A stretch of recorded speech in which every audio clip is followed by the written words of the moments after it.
I want to welcome you to Between Skepticism and Mysticism, an introduction to the occult philosophy of Cornelius Agrippa. This entire lecture series on the foundations of the occult philosophy is brought to you totally free of charge, completely open access by the incredibly generous folks that support my work over at my Patreon. This is all a bit of an experiment on providing free content through crowdsourcing education on topics that are just honestly rarely taught in universities at all. And when they are taught, a single class can cost thousands of dollars. If you'd like to support the production of university level open access education and topics in Western esotericism, I'd hope you consider taking a look at my Patreon, which you can join for as little as $54 a year. It's like buying me a cup of coffee or a beer once a month. But thank you so much for your consideration of supporting the channel and the work like this, and thanks to the patrons of this channel for making this lecture series possible. We're really into the weeds of it now, and we will be into the weeds of it, I think, quite a bit for the next at least couple of weeks as we continue to really get through the nuts and bolts of the occult philosophy and all of its grandeur and complexity and confusion and perhaps even paradox to some degree. None of which makes the system right and none of which makes it wrong, but it does make it, in my opinion, quite admirable and a real work of genius, and one that I think needs more attention. But at any rate, we are now into sort of the midst of the system, and we're sort of talking about sort of the structure of the cosmology that Agrippa imagines. And one of the ways it's really easy for people often to dismiss Agrippa is to just pin him down with geocentrism and kind of throw him under the bus, the geocentrism bus. And I think that is a mistake. I think that Agrippa's worldview, even if it is fundamentally geocentric, is complex and complicated in other ways that warrant our attention and our consideration, regardless of the question of geocentrism. But we can sort of again imagine a three-tiered cosmos, right? We have the terrestrial realm, we have the celestial realm, and we have the divine realm. Those track to the three books of occult philosophy. Those also track to the human being in terms of our construction as well. Agrippa never tires of reminding us that we are the microcosm. The human being is the great miracle. That we are this the knot of the cosmos. He never tires of reminding of us of that. And again, I just want to kind of drive home that that is an incredibly Renaissance, very optimistic, very positive vision of the human condition and of the human being. I think it's also again, in thinking about how we can resurrect what is living in Agrippa. I think also this is a great corrective to so much of the nihilism and that most of us swim in, unfortunately. That the human being is relatively special. That even if the world is meaningless nonsense, we're the only ones seeming to perceive the fact that it is meaningless nonsense. So that's interesting, if nothing else. So at any rate, and again, the human being also has this tripartite feature, which is to say we have a terrestrial element to us, which is our body. We have a celestial element to us, which is the mind, spiritus, and we have, of course, a divine element to us, which, as we'll get into it, is the mens. It's the nous, the aspect of our soul that is in fact connected to the divine. Now, we've already covered this, so I'm not going to go into a great deal of detail about this, but the chain of command flows down in Agrippa's universe, which is to say the divine influences the celestial has direct causal power over the terrestrial, and generally speaking, with the exception of the human being, with the exception of the magus, causation does not go back up the chain. That is to say, the terrestrial does not impact the celestial. Celestial certainly cannot impact the divine. And I think for theological reasons, that should be relatively obvious why that would be for Agrippa. Can you imagine a situation where Agrippa had to say something like astral causation was causing things to happen in the divine sphere, as if God or the angels somehow could be fated? That would be completely unacceptable for lots of reasons. But at any rate, what we have is a cascading cycle here of causation. And of course, Agrippa is also locked into the debate about the problem of astral causation, because Agrippa does admit that astral causation is real.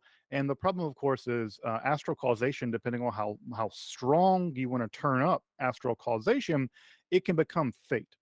Which is to say that astral causation can doom us in a way that in fact deprives us of our dignitas, because we are no longer free agents in the world. we are the subject of astral forces. And Agrippa, leaning very much on Pico and other people, has a lot to say about that. The main way out that typically both Pico and Agrippa like to kind of sort of judo around this problem. And I don't know that they successfully ever get around the problem because, again, they want to have the ability to create talismanic magic, which means they can capture some of those astral forces, but they don't want those astral forces impinging upon human dignitas. And that's just a difficult problem to get around. And the way typically they do it is to say that while the terrestrial body, the earth, air, fire, and water that compose the human body, may in some sense be fated, they may be subject to astral causation. The soul, in some aspects, is not subject to astral causation. And in that way, the soul is free of that astral causation.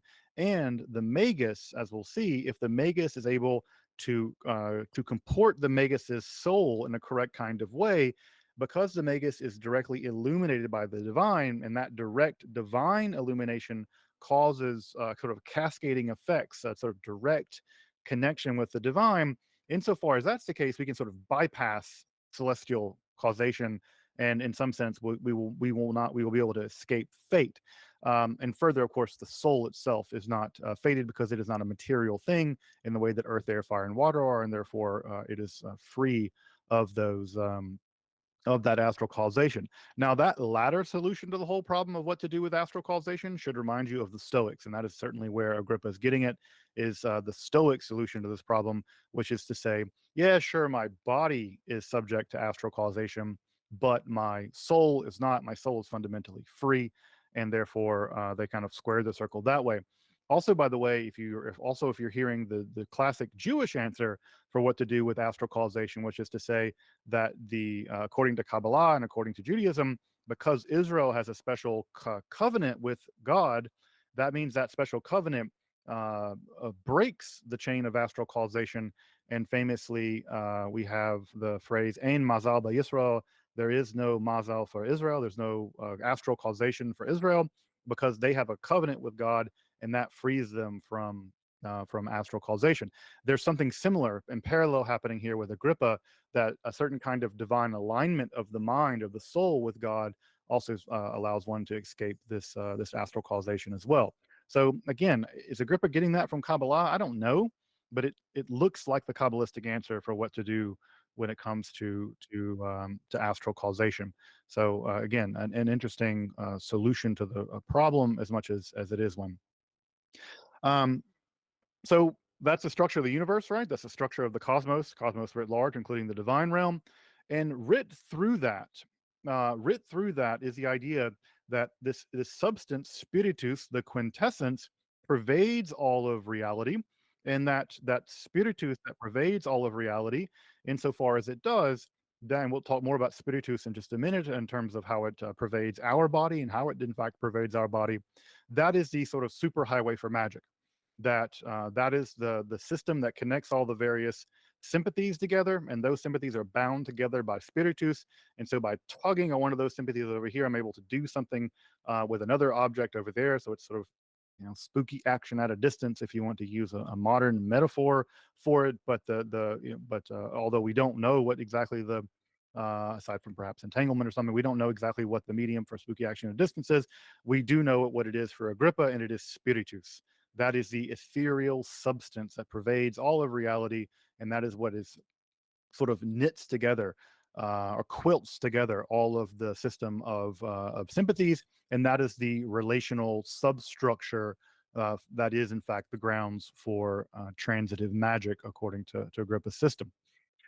Now, in addition to human beings, so we'll come back to the human being more in great more detail in a little bit, but along with human beings, the Agrippan universe, the Agrippan cosmology is a rather complex ecology, which is to say there's a lot of creatures that live in our universe. And so we can think about there are celestial creatures, there are elemental creatures, there are angelic creatures, there are demonic creatures, there are daimonic creatures.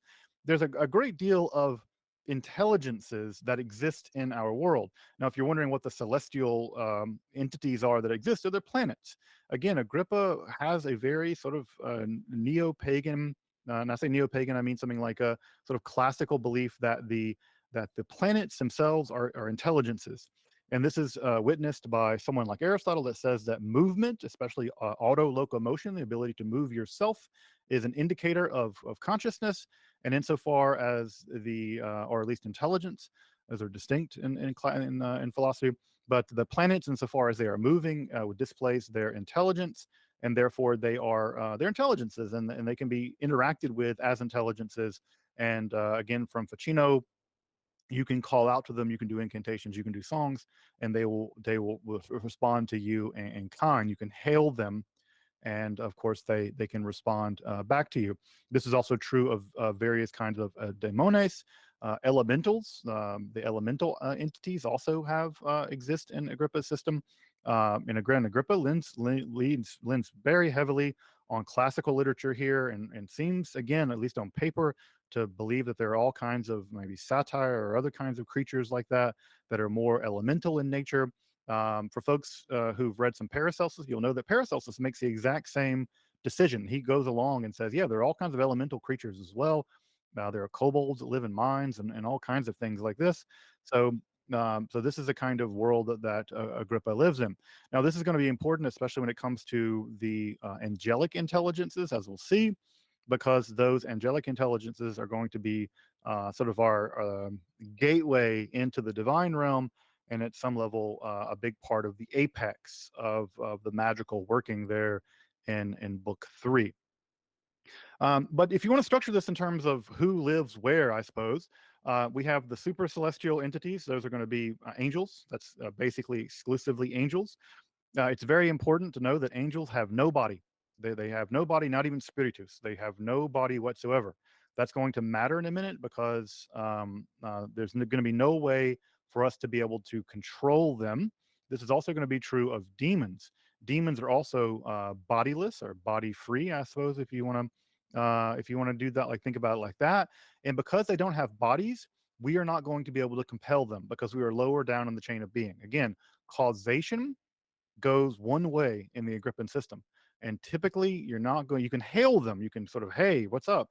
You can sort of interpolate yourself with them, but you're not able to control them, and you're not able to dominate their will in the same way that you could in Solomonic magic, where you can summon them into a triangle, the triangle of work, and basically, cudgel them into getting, with divine names, cudgel them into getting them to do what you want. That is not going to work in the Agrippan system, and this is a very distinct avenue in many ways from more grimoire magic, like you would see in something like the Lesser Key of Solomon. Below that, right, you have the celestial intelligences. Those are the planets. They are intelligent. They are conscious to some degree as well, as witnessed by the way that Agrippa leans on Ficino. We have daemones, which are a range of spiritual beings that exist in reality, and these preside directly over human beings. And in fact, we have three kind of daemones that seems to preside directly over the human being. There is a divinely appointed daemones. This might something like a holy, it's like a guardian angel. We have a nativity daemon. We have a daemon associated with the moment that we are born. And we have, interestingly enough, Agrippa thinks we have one that is bound to our profession, which is to say that depending on what you do, you get a specific daimon that will either aid or impinge you on what you do as a job. This is a very medieval way of thinking that, it's sort of like your guild has a resident daimon, and that's the one that looks after you and the kind of work that you do. Now, one of the things that Agrippa does seem to indicate is that nativity daimon is going to be important because, and this is, again, we may like this or we may not like this, Agrippa also seems to believe that certain people, because of the nativity daimon, are going to be better at doing magic than others. There are just some people that are going to be naturally better at it. They're going to be born into the job in a way that they're just better at it. In the same way that I'm sure that many folks here know people who are just naturally good at music. I'm not good at music. I can't can't keep rhythm. I have no sense of tone. I'm terrible at music. There's some people out there that you can stick a musical instrument in front of them and they can play it. It's unnatural what people can do with music sometimes. But that nativity daimon is going to be sort of what's linking you to the various uh, thoughts of God, like music, and that nativity daimon is going to enable or disable you on a range of characteristics that you have, including the practice of magic. Now, it is the case that anyone can practice magic, but it seems like Agrippa believes that just like there are people naturally disposed to to art and music, there are going to be people who are naturally predisposed toward magic. The daimons can also be elemental. We've already talked about those a little bit. And Agrippa leans, of course, on the classic organization of the angels into nine groups, choirs, and orders, and all that, powers and principalities, and all that. Interestingly enough, he also groups the demons, the evil angels, into nine groups as well. And again, he's leaning very directly there on Pseudo Dionysius to do the heavy lifting to give him his angelology and to a lesser degree his demonology. So again, we're living in quite a what we might call a rich ecology of spiritual beings, much richer than, for instance, the spiritual world of Maimonides that has precisely nine angels, no more, no less, and nothing else, or even the typical Catholic business where we have nine species of angels, of which some are quite thinly marshaled, as opposed to demons, which there's a set number of. But again, quite different and a much richer ecology, all of which, of course, are bound together into the system of magic, and all of which can be, with the exception of the super celestials, all of which can be instrumentalized to some degree by the magus if they are so inclined. Now, this is where we get to the daemones in a particular way. And I'm going to be using daemones here as sort of a general category, which is just to say these are spiritual beings. These are spiritual creatures in the Aquinian sense. So these are entities that do not have bodies in the way that we do. They might have bodies, very ethereal bodies. Some of them have elemental bodies. But in general, these are going to be entities that are not principally thought of as embodied primarily in the way that human beings and animals are. At any rate, what animates any given daemones is going to be, and I'm really thinking here of angels, is going to be their name. They are, in some sense, empowered by their name. They exist because of their name. They come into being because of their name, and they do what they do because of their name. So I'll give an example of this, right? If we think of the angel Raphael, Raphael is empowered into existence by the divine theonym, the El part, the God part, and that El, like again, now don't think of the word El and simply as a Hebrew word for God. Think of it as an ontologically empowering force. The divine name is a force that causes to be. This should sound a little weird, but it should not sound weird. Again, if you remember that God speaks reality into existence, and God's very speech can cause things to come into existence. Thus, the El, not as a simple Hebrew word, but as an ontologically causative reality, causes Raphael to pop into existence. And Raphael, and because God has called Raphael's chief job is to heal. Raphael is a healing angel. And therefore, the name of Raphael, as empowered by the divine name, right, is sent as an agent of healing in reality. It is in some sense opposite of the way we typically think of it. We typically think of like, God created Raphael and then God made Raphael a healing angel and named Raphael after the fact that that Raphael is a healing angel. Not so for Agrippa. The name causes Raphael to exist, and it in some sense makes Raphael do what Raphael does. This is true of any of these entities, right? This is true of any of these entities. So you take any of the angels, Raziel, right? Raziel is the secrets of God. And what does Raziel do? Raziel whispers to Adam and human beings every dawn to let them know all the secrets that Adam had been deprived of since the fall. So you can go through all of the angels and you can see what they do based on their name. their name isn't just merely a name. Their name is ontically powerful. It is metaphysically causative. So every daimon has a specific function in the order of reality, and that specific function is indexed to their name. This is the reason why knowing their name is incredibly important, and not just knowing their name, but knowing what their name means. If you know that Raziel or Gavriel, you know that Gabriel is the, and again this one's a weird one because Gibor means something like strength of God, but typically Gabriel is a messenger kind of entity.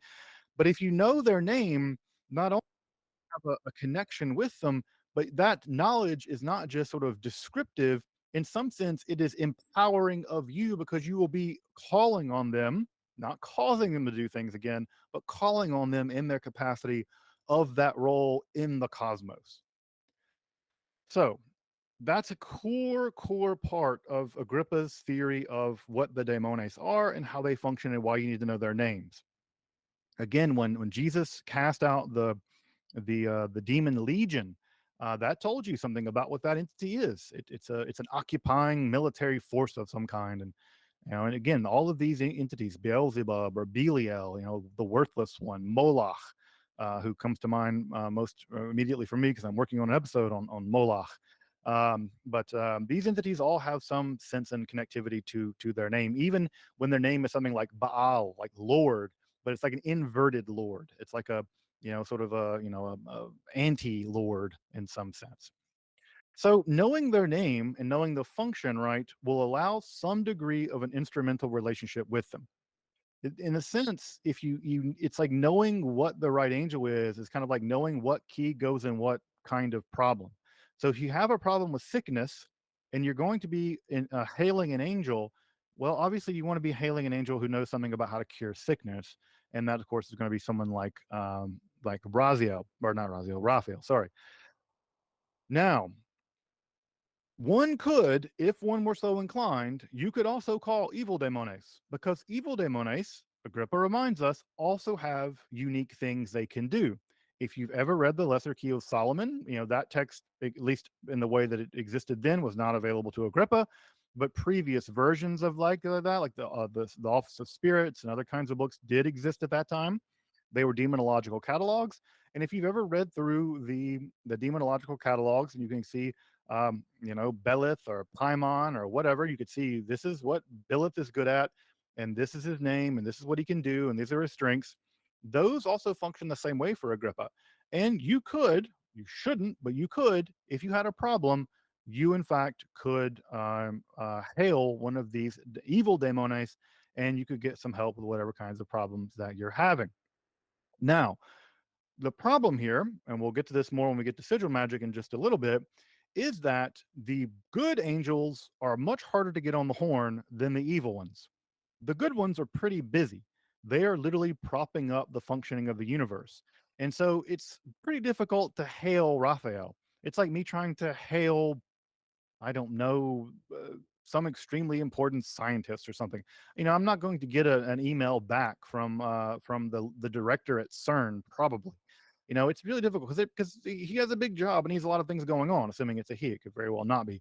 But hailing Gabriel, you're probably not going to get a response. Not because Gabriel doesn't like you. It's because look, Gabriel has a lot of stuff to do, and like kind of an important guy. You probably need to go, down to middle management angels to get, a call back. The daemones, the evil daemones, they don't have an official job anymore. They have been cast down, right, into the lower regions of the atmosphere between the moon and the earth, and they don't function as an instrumental part of reality anymore. And therefore they're kind of, I don't know what's the right word, they're kind of like jobless. And in so offense they're jobless, but they still have the ability to do all the things that they can do. Well, guess what? Their idleness, that allows them to listen more closely to what human beings want. And because they still have skill sets that they've inherited even through the fall, they're interested, and because they're also just interested in damning us, Agrippa thinks they will pick up the phone. And this is where the interaction with daemones can become very difficult, because you might be trying to use a sigil and Agrippa even warns us of this, you could be using a sigil, and that sigil might connect you to an angel, but it might be what happens is demon picks up, right? Because it's going to pass all the way through the spheres, all the way up to the throne of heaven. It has to pass through that region between the earth and the moon.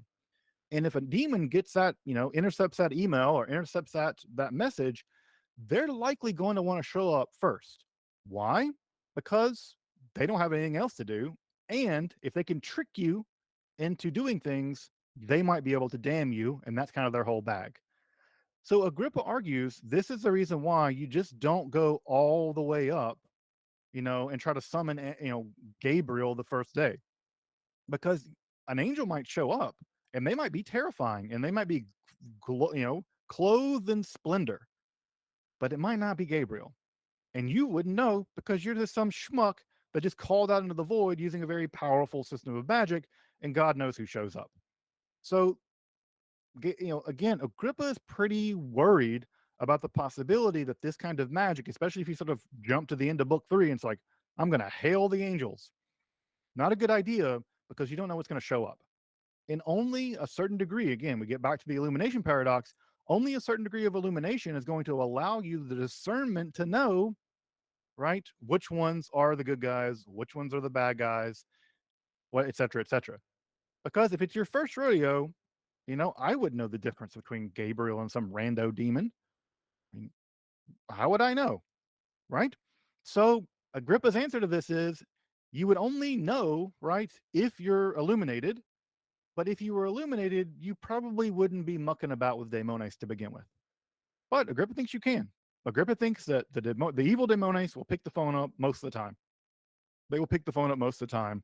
But again, they're not operating in your best interest, and they're often ultimately trying to get you damned. So this is Agrippa's worry, and he even takes he makes this point in book 3 that mucking about with the sigil magic there, invoking planetary spirits, again, even if you invoke Jupiter, right, you're really trying to go for that Jovian good vibes, right? Your invocation has to pass up through Earth, right, past the moon.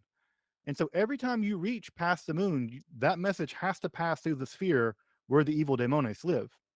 And you don't know who's going to pick up the phone. So this is a place where he's worried about this. And his argument is, well, if you're illuminated, then that won't be a problem. But again, if you're illuminated, why would you be doing this stuff like that to begin with? Why would you be consulting with these sort of evil daemons? So again, often when Agrippa has a dilemma, what does he do? He throws illumination at it. So that's his solution for most of the dilemmas that he has. Like, well, you get illuminated. You don't have to worry about demons showing up because you'll instantly recognize that, you hailed Jupiter or you hailed Michael, and Paimon shows up, and you're like, no, Paimon, not today. Go back to Hollywood or wherever it is that you work these days. And probably won't get Paimon either. I feel he's relatively busy in terms of, like I said, Hollywood. But yeah, some discernment is involved and required in all this. Now, how does this going to work when we get up to the higher levels of reality? And the answer is to go back to the sort of threefold system that drives, in many ways, the engine of Agrippan magic. The first, of course, and the most powerful are the divine names. So, and that, of course, the principal divine name is going to be Yod He Vav He, the Hebrew Tetragrammaton. That is going to be the chief of the divine names. Now, again, just because you know how to write Yod He Vav He, which from this thing, obviously, many medieval people didn't, but just because you know that name doesn't give you any power. It's about how you use it. It's about how you use it in a state of illumination. It's about how you use it with a certain kind of ethical bumpers and things like that. The next thing down the list, right, from the divine name, is going to be the symboli. The symboli are going to be pure geometric symbols. These are the sigils and other kinds of geometric objects that you'll see in book 3. Those symboli, they are metaphysically causative because of their link, their closeness to the divine mind. Remember, all this flows from the divine mind. The divine name is simply the active activity of the divine mind. if you think about the first thing to flow out of a mind, it's going to be geometric, mathematical reality. That's why book two is obsessed with geometry and math, geometry and things like arithmetic and numericality. From that geometry, you construct the symboli, and that is why the symboli have the kind of powers they do. That's how you generate sigils, is from the metaphysical power of the symboli. And of course, down here at the terrestrial level, everything is driven by the system of sympathies connected through to with the metaphysics of spiritus. So, and again, that's all occult causation. That's the same stuff that causes the iron filings to go to the lodestone. So, system of sympathies down here, the symboli drive us up toward the celestial world. That's why you get those cool sigils that you see in, I think, book two, for like Saturn and other kinds of celestial objects. And finally, the divine names are going to be metaphysically operative in the upper divine realms. And specifically, and this is where Agrippa follows Reuchlin, it's not just going to be Yod He Vav He, the Tetragrammaton. It is going to be Yod He Shin Vav He. You'll remember this from earlier in the discussions of Reuchlin's De Verbo Mirificu. It's going to be the Yod He Vav He with a shin, the letter Hebrew letter shin, introduced into the middle of it, and this generates a sort of double divine name, a pentagrammaton, which is to say it is Yod He Vav He, the Father, but it is also Yeshua, here spelled in a somewhat idiosyncratic way, but the Son, and that is the sort of operative power of the system. Is that it is the doubleness of the tetragrammaton and the pentagrammaton, and with their powers combined and the intercession between the two, which of course is the Holy Spirit, those that is going to be the metaphysical energy that drives the divine world, and derivative of which is the celestial world and the terrestrial world. Now, again, not the divine name simply as a name, but again, the divine name as the operative power. It is literally the way that God does creation, that names and speech for God in the divine realm are not merely speech the way they are for us. They are not merely names the way they are for us, but they are causative of ontological creativity. They are, in fact, the grounds of ontological creativity, because it is through speech that God is said, from the Bible and from things like Sefer Yetzirah, which Agrippa knows, interestingly enough, in a Latin edition. We don't know how he got that, but we know he knows it. But this is directly flowing from these extremely Kabbalistic ideas. So again, at the top, Kabbalah is kind of functioning up there. Down below that, we have the Fichin system of magic functioning below that, and beneath that, we have the system of sort of natural magic operating at the terrestrial level. So from Yod He Shin Vav He, from that divine name are all of the subsequent divine names of power, and this would include, of course, all the angelic and all the demonic names. So again, if you've ever gone through Agrippa's list, he lists you a bunch of angels, and he's like, these are how the divine name is manipulated and sort of plugged into these names in order to empower these beings. And then from the divine mind flow the symboli. And from the symbola, you can imagine sort of the first instance of the first example of a symbola is a point, and that is extended into a line. That is generated into shapes. Those shapes become forms. They generate the Platonic solids, right, as we know them. And then from that geometry flow symbols, and from those symbols flow letters. From those letters flow words, and from those words flow language. And so you can imagine it all begins in one point in the mind of God, stretches out, flips, and generates, right? And then you get from the primitive symbola, all the way through, again, through geometry, through abstract symbols, something like the Monas Hieroglyphica, through letters, words, and language. And again, because even language, no matter what language it is, even something as boring as, I don't know, English, because it is still ultimately derivative of the symbola, which do live in the divine mind, any language has some operative power. Though Agrippa is very clear about this, some languages are more ontologically primitive. They are more ontologically primitive, and because they're more ontologically primitive, they have more access to the divine mind. Of course, the example Agrippa is going to rely on here is going to be Hebrew. Now, you might ask yourself, if Agrippa believes that, why didn't he do more work to learn Hebrew? I don't know the answer to that question. I've met a lot of occultists who put a lot of stock in the power of Hebrew, and they don't do much work to learn the damn language. It's a very strange conundrum I've noticed. But what Agrippa believes, right, is that from the Hebrew letter Yod, right, the Hebrew letter Yod, the point, right, flows the Vav and then flows the Aleph from that with the Vav. And if you ever read Sefer Bahir, you'll realize this stuff. And every Hebrew letter is built of geometric points. And it is the language, according to Agrippa and according to Kabbalah, that is the closest language to the actual mental language of God, one might say. And it is, in fact, Hebrew that God elected to speak the world into being as a language, as an expressive language, rather than as a mere language of thought. This is the reason why Agrippa includes things like the Avra Kadavra. You can see abracadabra, sort of this, in fact, Aramaic, but it's somewhat closely related to Hebrew that I create as I speak. This is the reason why so many of those sigils in the three books of occult philosophy employ Hebrew. And this is the reason why, going all the way down to the Lesser Key of Solomon and all the way down to modern ceremonial magic, you will see Hebrew constantly, constantly in magical circles and other forms of things. You'll see abracadabra still being that phrase still being recited. You will see Hebrew everywhere.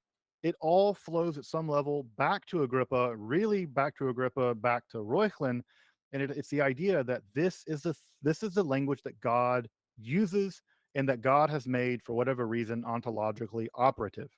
Now, when we get down to later occultists like John Dee, for instance, will reject that. They will say that we have access to an even more primitive ontological language, specifically the language of geometry, and it's from that geometry we can derive ultimately more powerful systems of symbolism. And of course, the Mona Hieroglyphica, 1564. Although Agrippa invented, or Dee invented that symbol prior to that, that will be sort of Dee's gambit, and eventually the so-called Enochian language will be even more primitive, of course, than Hebrew. But this is the reason why Hebrew is such a big deal. It's the operative language of the divine thought. And again, the divine thought doesn't just think. The divine thought is causative in its thoughts. And insofar as the divine thoughts are causative in their thoughts, that is what the magus wants to aspire to. The magus wants to be able to be causative via their thoughts as well, because in some sense that is a big part of magical causation. And in that way, this is very firmly in the tradition of imitatio Dei, imitating God, that we imitate God to be more godly, and it is through the imitation of God, through the imitatio Dei, that we are able to be godly, not just be godly in a moral sense, but be godly in the sense that our thoughts have an impact, a transitive impact on reality. That's magic. If there ever was one, when you can think stuff into being, you are doing it. You are like wide open magic time. And that is exactly what God can do. And that is exactly what, because of our own being made in the image of God in B'Tselem Elohim, insofar as we are made B'Tselem Elohim in the image of God, we have that potentiality. And it is through the activation of the divine illumination that we are able to do that once again. Of course, I should mention here also that terrestrial reality, the reality on here of earth, air, fire, and water, they are, of course, extensions of the divine symboli, which is to say that when you look at the world around you, if you want to think about the world around you, and this is a point that goes back to Plato in some sense, um, that the world around us is a derivative and fallen form of the thoughts of God. And God has made the world. When I look at these books, right, they are made in certain shapes. And I look at a tree, it's composed of certain shapes. I look at geometry and see geometry in nature over and over and over again.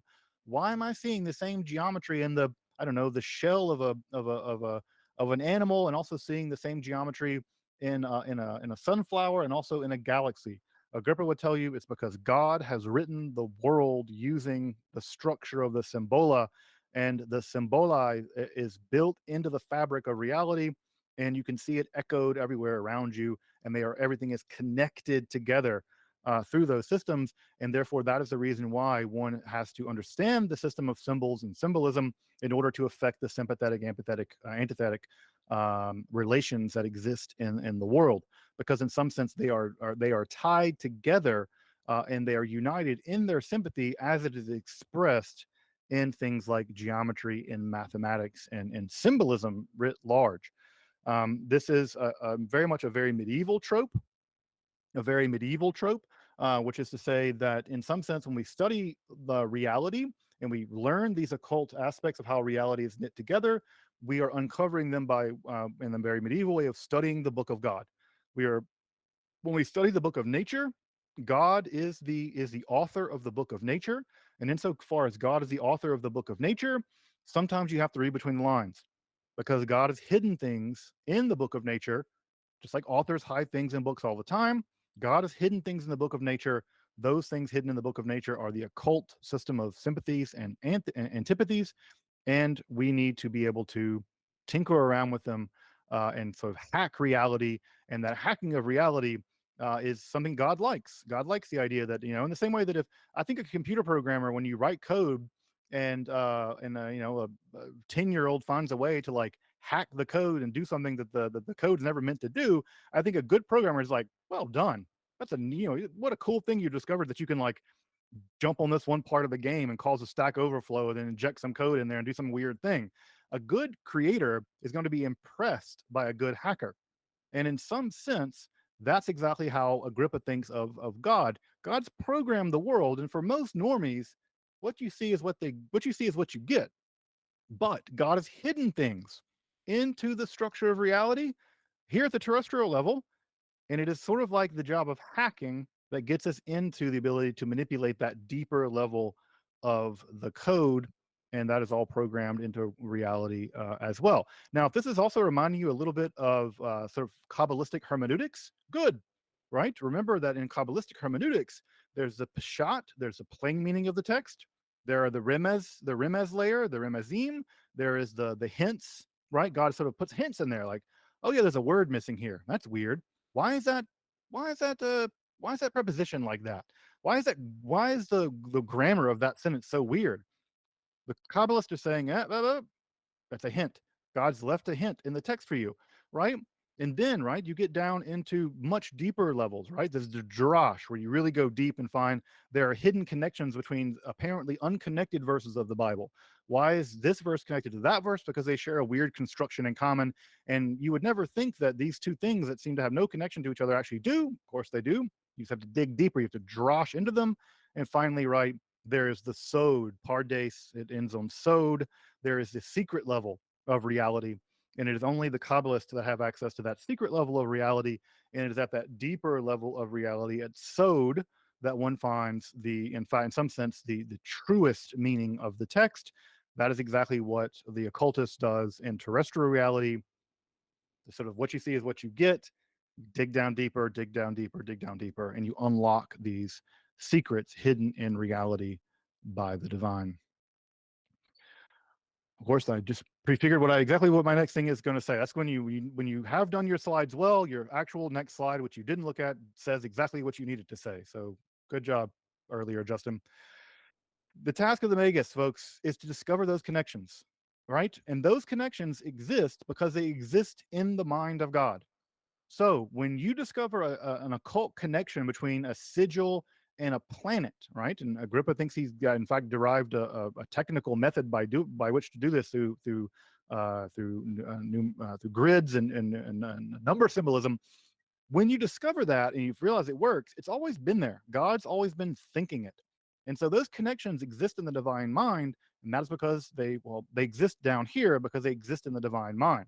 Because again, things that exist in the divine mind, that is a causative event. And what goes on in this, right, is that if the human mind and the divine mind share parity, that is to say, we think thoughts in the way that God does, and we can do that once we're illuminated by the divine mind, we gain that same causative power. That's the sort of like the cylinder lock. When the cylinder like twists in the right way and everything lines up just right, when we think the thoughts that God thinks in the way that God thinks them, and that sounds like crazy hubristic, like arrogance to think that the human being could think the thoughts of the mind of God in the same way that God does. Again, we're made in the image of God. We have a potential in us to do it. Most of us can't.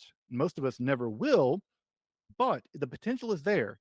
And if it is activated through the act of illumination by God, in that illuminated state, we have the ability to have the exact same causative powers of the divine.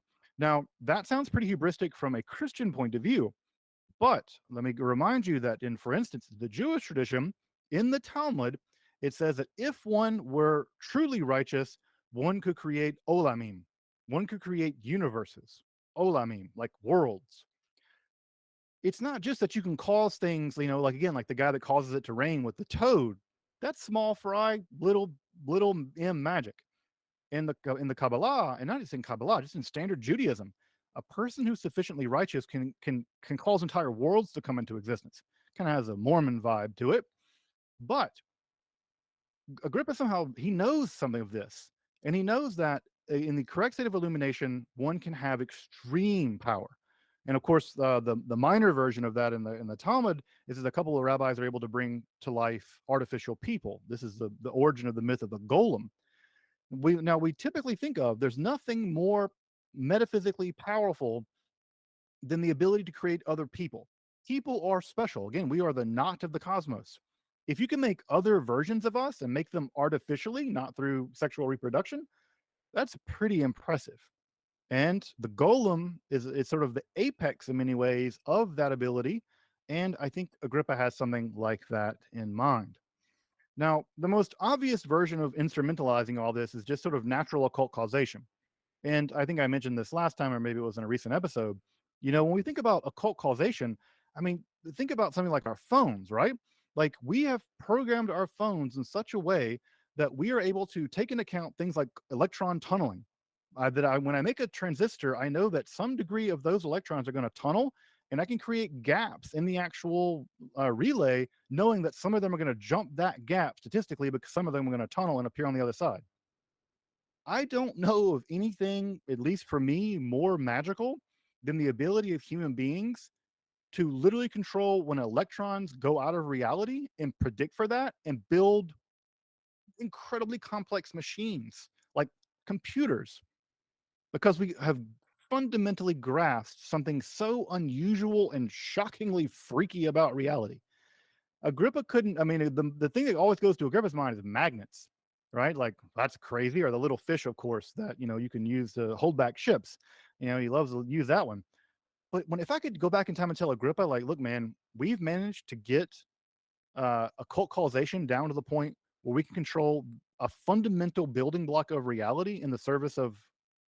I mean, when we do it right, in the interest of the democratization of information, I think Agrippa would clap his hands and just absolutely be thrilled at how far we've come in the ability to read the book of nature and harness this kind of power. I mean, we have really become, in many ways, in so many ways, the maguses that people like Agrippa could have never dreamed of. But of course, this is just terrestrial occult causation. This is small fry, right? Even atomic bombs are a very minor thing when it comes to Agrippa's thinking here, right? Because there's so much more power up there. The celestials are really where the power is, and of course, above that, right? Above that is the divine world, and the divine world is a world in which speech creates being. And again, we think of the most powerful kinds of things human beings have been able to create. Almost all of them are destructive. All right, we can rip apart. We can manipulate the strong nuclear force, and we can do it in the interest of leveling cities. But we can't cause worlds to exist. And that's what Agrippa, I think, would be shocked by, is that we've harnessed all this occult power, mostly in the interest of vast amounts of destruction, when we could be climbing the great chain of being to the celestial realm, right? And then all the way to the divine realm, where waits for us the ability to create whole worlds, where we focus on the magic of life, as opposed to the magic that we have conjured in the form of horrifying death and destruction. How do we climb that chain, folks? Well, you probably already know the answer to how do we climb that chain. We climb that chain through learning the system of occult causation down here, through the manipulation of the sympathies, right? We master the world of the symboli, right? And that allows us, the symboli would include things like mathematics and sigil magic. That will give us access to the celestial realm. And then we master the science of the divine names. And once we master the science of the divine names, namely through Kabbalah, now we are able to reach up even higher into the structure of the universe, and we are able now to begin the process of hailing beings far more powerful than us, and that if we are in a sufficiently illuminated state, we may in fact be able to get access to those kinds of powers. So, just a word about the symboli. And this, of course, is a famous example of some symboli from the Arbatel, book of planetary magic. Um, the symboli have the ability to manipulate the natural world, including other people, by the way. The symboli, again, think about the power of something like I don't know, the swastika, an image like the swastika. Hitler was an artist. He knew the power of symbols to manipulate people's consciousness. Even Plato, way back in the Republic, knows that magic, or rather music, which is basically symbols operating at the level of orality. He knew that music had the ability to dramatically affect people's psychology, their souls, is the way he would put it. And he even had strict rules about what kind of music soldiers can listen to, whether they could listen to the Lydian scale or not. So again, the symboli music is just symboli at the oral level. We have symboli at the visual level. There's symboli at all kinds of levels, and music being an example of a powerful way of harnessing this kind of power. And that goes back to Plato, and of course, Ficino also has a lot to say about the power of music as magical. But also, we can hail people, right? If the ability to curse people, or the ability to even just call out someone's name. If I just call someone's name across the street, people stop in their tracks and turn around and say, "Yeah."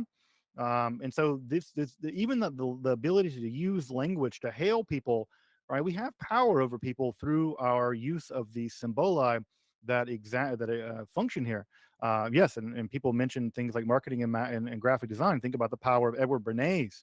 Edward Bernays is the nephew of Sigmund Freud, who, in some sense, weaponized Freud's discoveries of the unconscious, basically to turn them into forces of marketing. And again, I always say to people, MK Ultra failed. The CIA couldn't really get mind control over people, but Maybelline certainly has. Think about the power of marketing. Disney. Think about the power of cosmetic companies, or the power of the food pyramid. Well, all the things we're led to believe about what are good for us. The food pyramid is so powerful because it just structures food in this way that seems so rational, and yet we know it was underwritten by people who didn't really care whether we were eating healthy or not. It was more interested in whether they were, subsidizing, I don't know, corn or something. Um, at any rate, right? What I guess what I'll say here, right, is that that these symboli are incredibly powerful. They have an effect on our soul. And again, whether you say mind or brain or soul for Agrippa, it's all the same. In the medieval parlance, right? He's talking about anima. He's talking about the mind soul component. And I think anyone who tells you that symbolism and symbolism, semiotics, that they don't have a power of us. You can be the most hard bitten materialist around, and you have to admit that symbols have an incredible effect upon our being. But while these symbols are quite powerful, right? Again, remember, they can, right, because the geometric world is up there, and in the celestial realm, we can have some compulsive power with the celestial realm through the use of the symbola, right? But remember, that's because we are harnessing the power from up there. The symbola come from up there. We're using them down here, and therefore we can get some power over them to some degree. But notice, right, we could not use that same power on an angel. Why? Because the angels are super celestials. They're at a higher register of being, and there simply is no sigil, no matter what it is, that's ever going to be able to have compulsive power over an angel or a demon. Now, what you're going to tell me, of course, is what about all of Solomonic magic?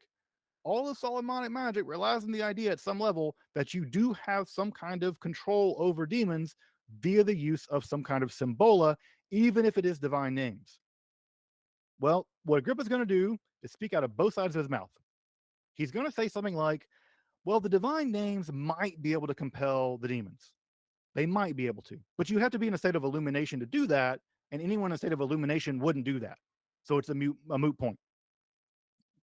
Okay. But then sometimes he says, no, no, no, no, no. divine names, no divine name, and certainly no sigils. Certainly no sigils. They will never be able to have an impact on angels or demons because they are super celestials in origin, and Symbola, because they have because they have their effective origin in the celestial realm, they simply have no causative power over them. Now you might come back and say, "Well, I've summoned demons using sigils," and I think what Agrippa would tell you is, "No, you didn't. The demons let you believe that because they're playing a long game on you. They're conning you, and that's part of the con.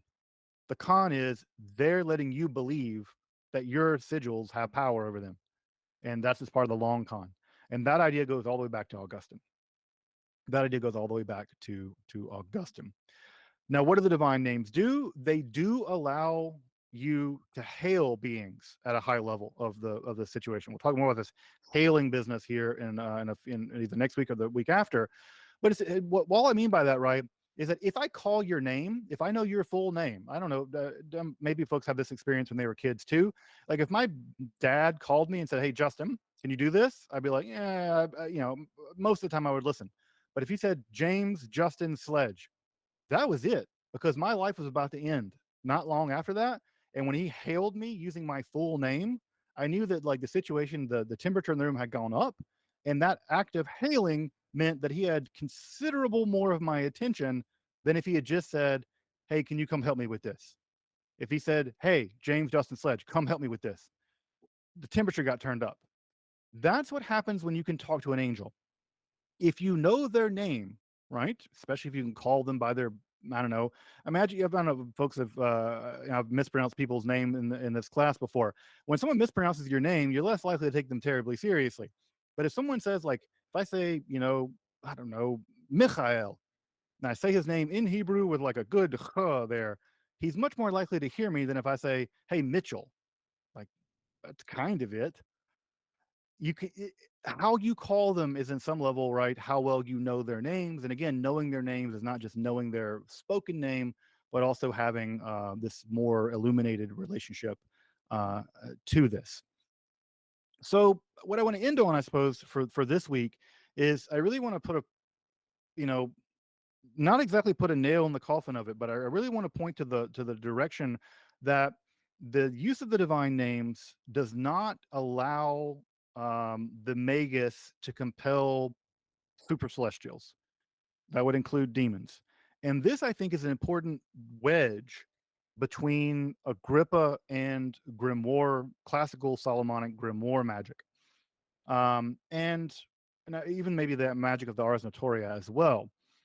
But um, what does it mean to be able to hail them, right? What does it mean to be able to get their attention? And how does that work exactly? Agrippa doesn't quite tell us exactly, but what we're pointing to already is that part of our ability to get up into the upper levels, right? We're going to have to be able to get their attention because, as we'll see, there are going to be several different layers of illumination. We've been talking about illumination as if it's just one thing.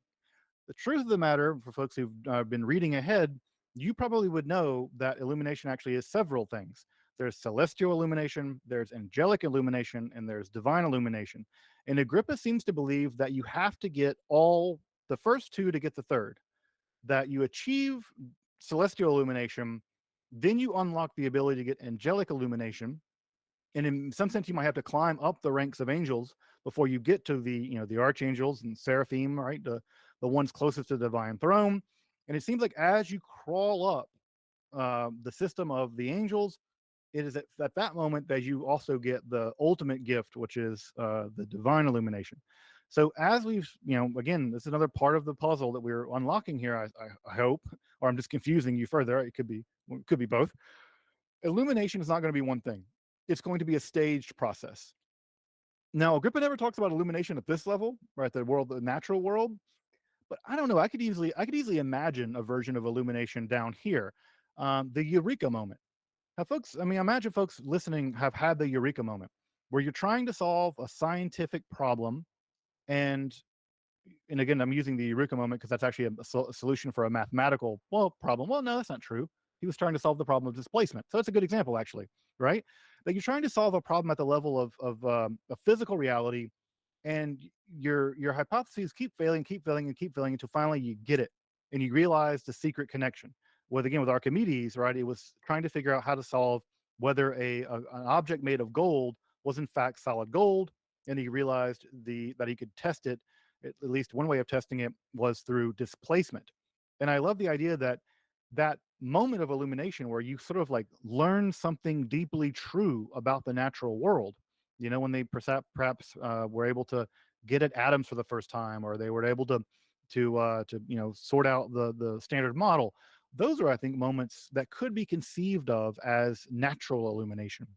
And of course, again, I'm speculating here. Agrippa never talks about that. But what I will turn to beginning next week is the process that goes on inside us. Notice that we've been talking exclusively about, at this point, out there. We've been talking about up there, out there, this, the antipathies, the celestials, the sigils, the symboli, the divine world, the angels.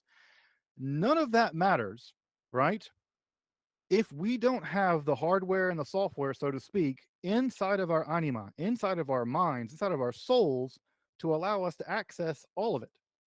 And so, very importantly, what's going to matter is Agrippa's anthropology, his theory of who we are.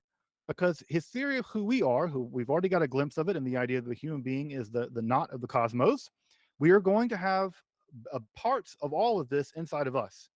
And it is going to be all about the kind of entity that we are that is going to make all of this possible.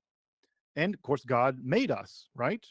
To do this. God designed us to do this, and we mucked it up, and now we have to, fix it. But the idea is God made us to do this, and we are now reclaiming our birthright through the Agrippan occult science. But it's going to be about us and who we are. And what we're going to turn to starting next week is Agrippa's anthropology, because without understanding Agrippa's anthropology, you don't understand how your own mind works. And if you don't understand how your own mind works, then you don't know how to tune it, all right, in the way that would allow you access to all this stuff. So knowing how you work is in some sense the first step in getting access to all this other stuff. Now, I could have started one way or the other. Agrippa actually starts with the natural world and goes to the celestial and goes to the divine world and tells a story in a bit of a Hegelian way about how our divine our religious anthropology works, our human anthropology works. What I want to do is I'm trying to separate it off a little bit so that we talk about one, we talk about the other, and we show how they fit together. So we've talked about the outside. Next week we start talking about the inside, us, the knot of the world, the great miracle that is, for Agrippa, the microcosm of the macrocosm.